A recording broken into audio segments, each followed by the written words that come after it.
Hello friends, हम स्वागत है आपका हमारे YouTube channel physics bye Mahendra Dhaka में। चलो आज अपनी क्लास की फर्स्ट चैप्टर स्टार्ट करते हैं। पहला चैप्टर है अपना विद्युत आवेश एवं क्षेत्र। विद्युत आवेश एवं क्षेत्र, इसमें स्टार्ट करते हैं विद्युत आवेश से। विद्युत आवेश क्या होता है? आपने अपनी दैनिक लाइफ में कभी सोचा होगा कि पत्थर से पत्थर रगड़ने पर उसमें चिंगारियाँ उत्पन्न होती है, तो ये क्या होता है? तो ये होता है, दोनों पत्थरों के बीच में रगड़ने के कारण उनमें आवेश स्थानांतरण होते हैं, यानी कि उनमें आकर्षण प्रतिकर्षण का गुण लग जाता है। इस प्रकार विद्युत आवेश को देखते हैं। दो पदार्थों को आपस में घर्षण करने पर आकर्षण उत्पन्न होता है। दो पदार्थों को आपस में घर्षण करने पर उनमें आकर्षण उत्पन्न होता है, यानी कि यहाँ पर वर्ड एक और यूज मिल सकते हैं, रगड़ने पर। रगड़ने पर भी यूज ले सकते हैं। या एक परिभाषा और दे तो एक पदार्थ से इलेक्ट्रॉन निकलकर दूसरे पदार्थ में जाते हैं। इसमें एक पदार्थ से, यानी कि इस पदार्थ से इलेक्ट्रॉन रगड़ इस पदार्थ में चले गए, इसी प्रकार होता है। एग्जाम्पल देखें तो इसकी कांच की छड़ को रेशम के कपड़े से रगड़ने पर, सीधा साधा उदाहरण है अपना एक। इसको ऐसे समझते हैं, ये मान लो कोई का रुई रुई या रेशम की कपड़ा या कोई टुकड़ा मान लो, इसको ये कांच की छड़ से रगड़ते हैं। कांच की छड़, इसको कांच की छड़ के पास में लाते हैं या इसको धीरे धीरे रगड़ते हैं, तो इससे इलेक्ट्रॉन निकलकर इसमें चले जाते हैं। इससे इनमें आवेश के गुण आ जाते हैं। अब इसके बाद में एक छोटा सा एग्जाम्पल मान लो, या कुछ परिभाषा मान लो, या पुरानी बात मान लो, इसके बारे में सोचते हैं। या आपकी बुक में दिया हुआ छोटा सा एग्जाम्पल, विद्युत घर्षण। घर्षण विद्युत क्या होता है? एक युवान के वैज्ञानिक थे, यानी कि लगभग 2500 वर्ष पहले।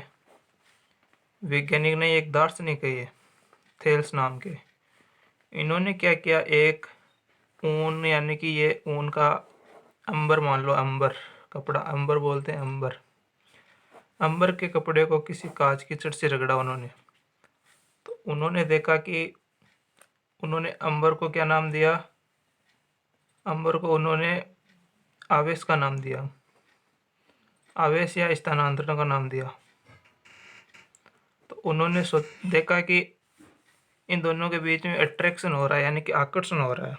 तो उन्होंने इस आधार पर साबित किया कि ऊन की वस्तु से कांच की छड़ में इलेक्ट्रॉन जा रहे हैं, यानी कि हल्की वस्तु से भारी वस्तु में इलेक्ट्रॉन जाते हैं।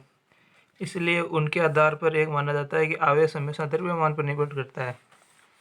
यानी कि इसमें बोल सकते हैं Q1 समानुपाती मास। इससे ये साबित कर सकते हैं यार, इसका मास m1 माने, इसका मान m2 माने, तो m1 लेस देन m2 ऐसे होता है। अब बात करते हैं आवेश की। आवेश क्या होता है? आवेश एक द्रव्य का एक गुणधर्म है, यानी कि आवेश के अंदर द्रव्य आता है। द्रव्य मतलब मास आता है, मास का मतलब उसमें आवेश होगा। अब आगे की बात करें तो आवेश एक अदिश राशि है। आवेश एक स्केलर क्वांटिटी है, स्केलर क्वांटिटी है। इसकी मात्रक के बारे में बात करें तो एक हमने 11th क्लास में कॉन्सेप्ट पढ़ा था मात्रक का। मात्रक हमेशा संख्या के व्युत्क्रमानुपाती होता है, यानी कि ऑपोजिट होता है। कैसे? इसको साइड में लेते हैं एक बार। 1 ग्राम में कितने किलोग्राम, यानी कि 1 kg में कितने ग्राम होते हैं? 1000 ग्राम। तो ये दोनों यूनिट सेम है, इसको ऐसे लें, 1000 ग्राम बटे किलोग्राम, यानी कि ये मात्रक और ये राशि, यानी कि व्युत्क्रमानुपाती हो गया ना। अब इसके मात्रक के बारे में बात करें। मात्रक होता है, एक बेसिक सा फॉर्मूला पढ़ा होगा आपने, यानी कि धारा होती है, वो क्या होती है? धारा यानी कि विद्युत धारा। ये आगे अपना चैप्टर दे रखा है पूरा सेपरेट, इसके बारे में बताता हूँ आपको। ये एकांक समय में, एकांक टाइम पीरियड में जो आवेश गमन करते हैं किसी तार या छड़ से, उसको विद्युत धारा कहते हैं। तो इसको एकांक को हम अपोन में लेते हैं यानी बट्टे में लेते हैं, तो ये क्यूब अपॉन टी हो गया, क्यू बराबर आई टी हो गया। अब आई क्या होता है? एम्पियर। धारा का मात्रक क्या होता है? एम्पियर। और टी टाइम का क्या होता है? सेकंड। तो इससे क्या हो गया? एम्पियर गुणा सेकंड।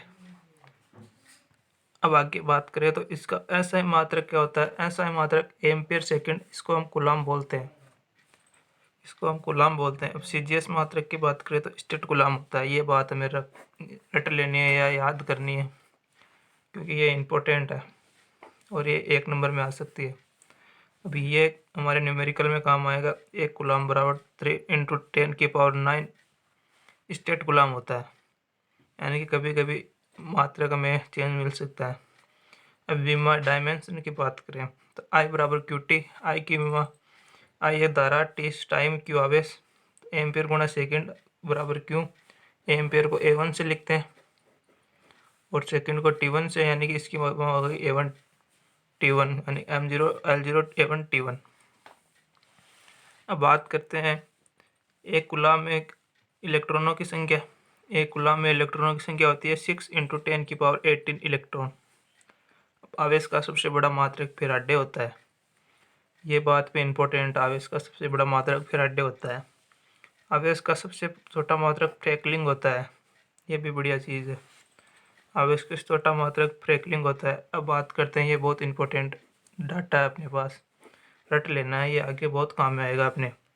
एक फैराडे बराबर होता है क्षण में 500 कूलम। ये न्यूमेरिकल में बहुत ज़्यादा काम में आता है। ये हमें आवेश को फैराडे में देते हैं तो इसको हमें कूलम में बदलना पड़ता है। सो फ्रेंड्स, आज के लिए हम अपना वीडियो इतना ही रखते हैं। अपने चैनल को शेयर करो, सब्सक्राइब करो, लाइक करो, और कोई गलती हो या कोई समझ में नहीं आए, डाउट हो तो उसको कमेंट करो। So thanks friends.